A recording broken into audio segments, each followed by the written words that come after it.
बिस्मिल्लाहिर्रहमानिर्रहीम। अस्सलाम वालेकुम नाज़रीन, आप देख रहे हैं अनोखा अंदाज। मैं आपका होस्ट जमाल सिद्दीकी। उम्मीद करता हूँ आप खुश खुर्रम होंगे। नाज़रीन कराम, पाकिस्तान की सियासत में इस वक्त बड़ी खबर जो है गर्दिश करती नजर आ रही है। इस वक्त कहा यह जा रहा है कि पाकिस्तान की हालिया हुकूमत जो है वो हुकूमत काबीना डिसॉल्व कर देगी। ये बाज़गश्त कैसे सुनाई दी गई, इसके क्या मोरक़ात हैं, इसके बारे में आज अपने इस व्लॉग में डिस्कस करेंगे। दूसरी जानिब असद उमर जो है वो महंगाई के हवाले से जो है वो ब्रीफिंग करते हुए नजर आए, तो कहीं पे जो है वो साबिक वजीर ख़जाना जो कि अब मुशीर ख़जाना है इमरान खान की हुकूमत के, वो कहते हैं हम नालायकी के होते हुए भी आपको करके दिखाएंगे। कुछ क्या करके दिखाएंगे, सब चीज़ें वाज़ेह हैं। जिस वक्त उन्होंने हल्फ लिया था या जिस वक्त इक़्तिदार की कुर्सी पर बैठे थे वो उन्होंने कहा कि हम बहुत कुछ डिलीवर कर देंगे। बहुत कुछ डिलीवर तो क्या किया, एक अलग ही रुख पे चले गए हैं। मगर यहाँ पर अपोजिशन पार्टीज का प्रेशर शदीद हद तक बढ़ चुका है और आज की काबीना में होने वाली शहबाज शरीफ की तकरीर ने ये बात वाज़ेह कर दी है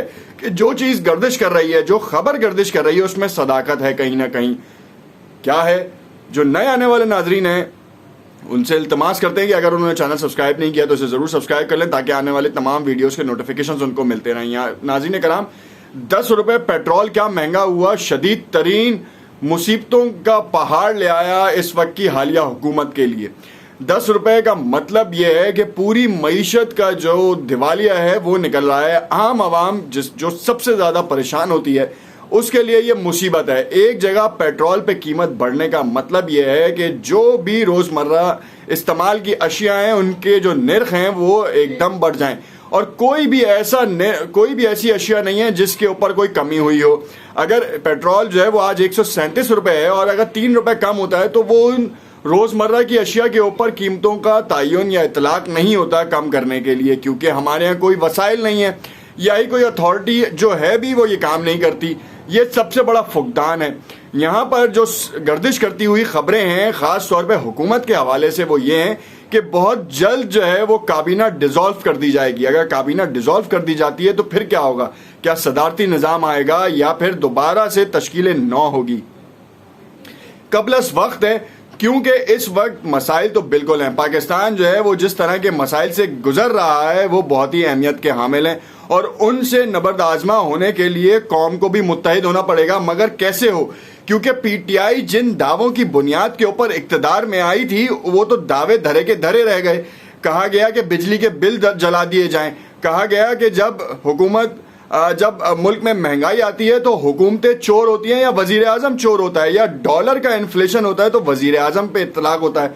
आपने देखा कि डॉलर 105 से लेके 173 रुपए तक ट्रेड हो चुका है आज, और जो मुल्क की तारीख का सबसे ज़्यादा नंबर है, जो तारीख की बुलंद तरीन सतह के ऊपर डॉलर के ट्रेड होने की वजह क्या है, क्या आलमी गिरावट की वजह से ये हुआ है?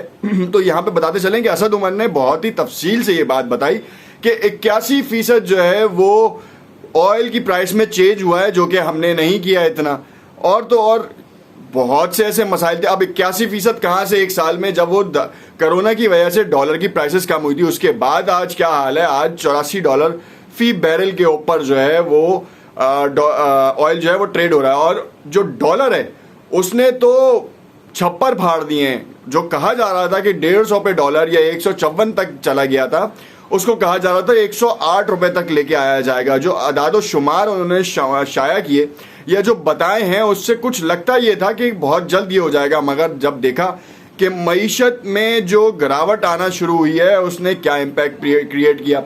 फिर शेख रशीद साहब ने जो कल बयान दिया था, जो मीडिया टॉक की थी, उसमें उन्होंने अपनी कारकर्दगी और इमरान खान साहब के 5 साल की हुकूमत के बारे में कहा कि 3.5 साल गुजर चुके हैं, 6 महीने रह गए हैं, उसके बाद इलेक्शन का साल है। अगर हुकूमत हटाई भी जाती है, गिराई भी जाती है, तो फिर उसका क्या मतलब रहेगा।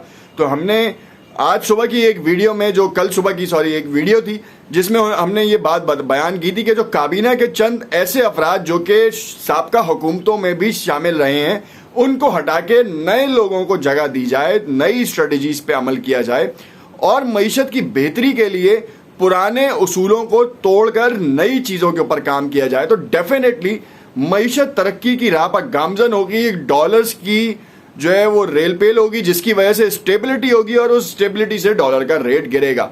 अब यहाँ पे आपको बताते चलेंगे, सी पैक का हवाला हो या फिर जो है फॉरेन रेमिटेंसेस का हवाला। अगर आप देखें तो पिछले एक साल में पर मंथ 2 अरब डॉलर तक की रेमिटेंसेस आना शुरू हो गई, जो कि एक बहुत बड़ा नंबर है, इसमें कोई शक नहीं। मगर उस पर भी डॉलर जो है वो कंट्रोल नहीं हो रहा।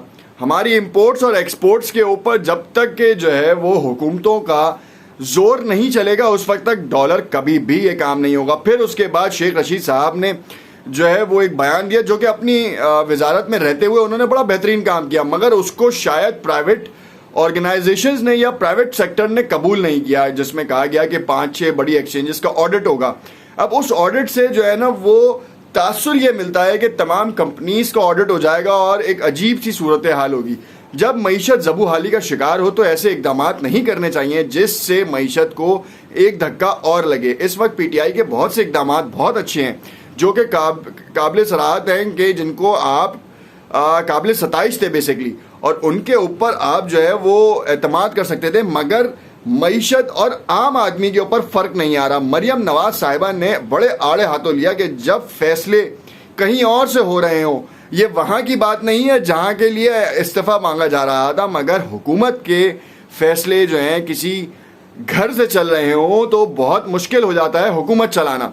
और हुकूमत चलाना नहीं, पूरे मुल्क की 22 करोड़ आवाम का मुस्तकबिल दाव पे लगाना, ये बहुत ही अहमियत की हामिल बात है कि आखिर हम किस डगर पे जा रहे हैं, जहां पे आपको बताते चलें कि यहां पर असद उमर हो, फैसल वाडा हो, या फिर पीटीआई के जो अभी साबका एमएनए, बल्कि अब तक तो वो उन्होंने रिजाइन भी कर दिया, आमिर लियाकत हुसैन हो, बढ़ चढ़ के उन्होंने हिस्सा लिया था, कैंपेनिंग की थी, पीटीआई की कराची से सीट्स जीती। उसके बाद जो है वो जो निजी टीवी चैनल्स पे बैठ के जिस तरीके की वो बातें करते रहे सबके सामने, आज मुराद सईद नजर नहीं आ रहे, शिबली फराज नजर नहीं आ रहे, शहबाज गिल जो है वो अलग ही डगर पे चल रहे हैं, मरियम नवाज की सियासी बसीरत पे सवाल उठा रहे हैं।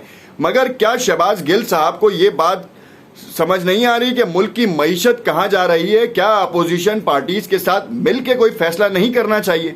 ये वो फैसले हैं जिनसे आपकी मईशत मजबूत होगी तो आपका मुल्क मजबूत होगा। पार्टी मजबूत हो ना हो, मुल्क पहले है, बाद में पार्टियां हैं। इस वक्त अपोजिशन पार्टीज का इत्तेहाद होने जा रहा है। लॉन्ग मार्च हो, धरने हो, जेल भरो तहरीक के हवाले से मुत्तादिद बयानात मंजर आम पर आ गए हैं और इस वक्त कहा यह जा रहा है कि एक हफ्ता बहुत ही ज्यादा कठिन है। हो सकता है कि रातों रात काबीना तश्कील तहलील कर दी जाए और इसके हवाले से बाज़गश्त भी आ रही है, मगर इसमें सदाकत उस वक्त तक नहीं होगी जब तक कि अमली जामा नहीं पहनाया जाएगा। इस हवाले से रिपोर्ट देखते रहिएगा। अनोखा अंदाज को अगर आपको ये तज्जिया समझ में आया हो, तबसरा समझ में आया हो, तो अपनी आरा से जो है ना वो हमें कमेंट्स में ज़रूर आगाह कीजिएगा। देखते रहें अनोखा अंदाज, लाइक एंड शेयर ज़रूर कीजिएगा। शुक्रिया।